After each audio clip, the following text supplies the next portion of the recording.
আছে না শিয়ারি দিয়ে দেই সাইড ভিতরে দিয়ে দেই ইটা আছে না ডাকিয়া ডাকিয়া সবটি আনে ঠিক আছে এটা হচ্ছে আমরা শিয়ারি এই যে এটা দিয়ে দিলাম দিয়ে দিয়ে যে এটা দিলাম ঠিক আছে এটা দিয়ে সাইডে বানলাম দেখেন সাইডে বানলাম নি এই যে দেখেন সাইডের অনেক এই যে সেই গাঙ্গপাতি সুতাদাবাতি 30 কিলো আগের ভিতরে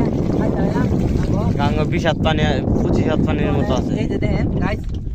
এগুলি মাছ লাগছে সামনে টল যেতে মাছ 6টা মাছ লাগছে হ্যাঁ 6টা মাছ লাগছে তো সবাই আমার লাগে দোয়া করবেন আল্লাহ হাফেজ আসসালামু আলাইকুম ধন্যবাদ বার